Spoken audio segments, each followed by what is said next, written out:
মানুষের জীবন যেন এক নদী, কখনো শান্ত, কখনো উত্তাল। আমরা ক্ষুদ্র, তবে আমাদের জীবন অসীম সময়ের এক ক্ষুদ্র বিন্দু। সেই বিন্দুতে আমরা কখনো হারাই, কখনো পাই। আমাদের অস্তিত্বে বাঁধা রয়েছে এক অনন্ত মহাকাব্যের গল্প, যেখানে সুখ দুঃখ পাশাপাশি বসবাস করে। জীবনের প্রতিটি অধ্যায় একটি নতুন অধ্যায়ের প্রতিশ্রুতি। অতীত আমাদের শিকড়, বর্তমান আমাদের ফুল, আর ভবিষ্যৎ সেই ফল যা আমরা এখনো চাখিনি। এই তিন সময়কালেই মিলেমিশে আমাদের জীবনের চূড়ান্ত অর্থ তৈরি করে। তবে জীবনের গভীরতম উপলব্ধি তখনই আসে যখন আমরা বুঝি প্রতিটি ক্ষণ অমূল্য এবং প্রতিটি অভিজ্ঞতা একটি গল্প।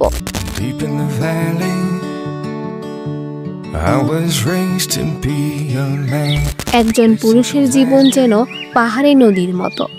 তার জীবন সংগ্রামের সঙ্গে গভীরভাবে জড়িত দায়িত্ব, পরিবার, সমাজ এবং ভবিষ্যৎ প্রজন্মের প্রতি তার অঙ্গীকার তাকে প্রতিনিয়ত সামনে এগিয়ে নিয়ে যায়। তবে পুরুষের জীবন শুধু দায়িত্বে ভরা নয়, এর মধ্যে রয়েছে স্বপ্নের উড়ান। সে চায় জীবনের প্রতিটা মুহূর্তকে অর্থপূর্ণ করতে। একটি ঘর তৈরি করার ইচ্ছা, সেই ঘরে সুখের আলো জ্বালানোর প্রচেষ্টা তার জীবনকে চালিত করে। কিন্তু দায়িত্বের এই ভার কখনো কখনো তার জীবন থেকে সৃষ্টির আনন্দ কেড়ে নেয়।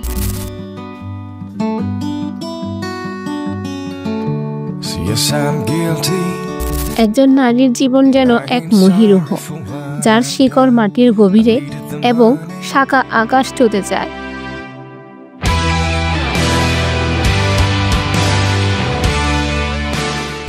নারীর জীবনে মিশে থাকে সৃষ্টির মহিমা। তিনি মা, বোন, সঙ্গিনী বা মেয়ে। প্রত্যেক ভূমিকায় তার অস্তিত্ব মহিমান্বিত। তবে একজন নারীর জীবনই শুধু সৃষ্টির সীমাবদ্ধতায় আবদ্ধ নয়। তার আছে নিজের স্বপ্ন, নিজের লক্ষ্য। তিনি যেন এক শিল্পী, যিনি প্রতিদিন তার জীবনকে নতুন করে রঙিন করেন। কিন্তু এই সমাজ কখনো কখনো তার সৃষ্টিশীলতাকে বোঝে না।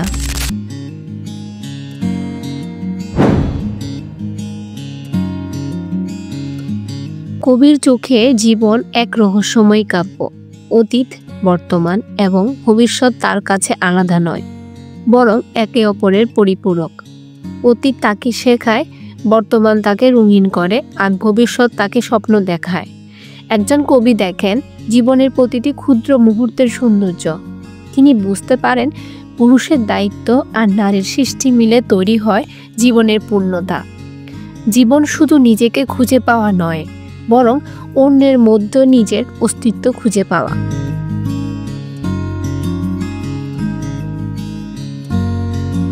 জীবন আমাদের শিখিয়ে দেয় সুখ এবং দুঃখ একে অপরের সঙ্গী। একজন পুরুষ দায়িত্ব পালন করতে গিয়ে যদি কেবল কঠোর হয়ে ওঠে, তবে তার জীবন অসম্পূর্ণ থেকে যায়। আবার একজন নারী যদি শুধু সৃষ্টির মধ্যে সীমাবদ্ধ থাকে, তবে তার জীবন স্বপ্ন অধরা থেকে যায়। জীবনের পূর্ণতা আসে যখন পুরুষ এবং নারী পরস্পরের সহযাত্রী হয়। একজন পুরুষ নারীর সৃষ্টির গুরুত্ব বোঝে, আর একজন নারী পুরুষের স্বপ্নের প্রতি সম্মান দেখায়। এটাই জীবনের গভীরতম সত্য: সহযোগিতা, শ্রদ্ধা এবং ভালোবাসা। জীবনের মানে খুঁজতে গেলে আমরা বুঝতে পারি এটি শুধু ব্যক্তিগত সুখ নয়, বরং পারস্পরিক বোঝাপড়ার উপর দাঁড়িয়ে। অতীত আমাদের স্মরণ করিয়ে দেয় আমরা কতটাই গিয়েছি, বর্তমান আমাদের বলে আমরা এখন কোথায় দাঁড়িয়ে, আর ভবিষ্যৎ আমাদের পথ দেখায় কোথায় যেতে হবে। পুরুষের দায়িত্ব এবং নারীর সৃষ্টিশীলতা একসঙ্গে মিলে জীবনের কাব্যকে পূর্ণতা দেয়।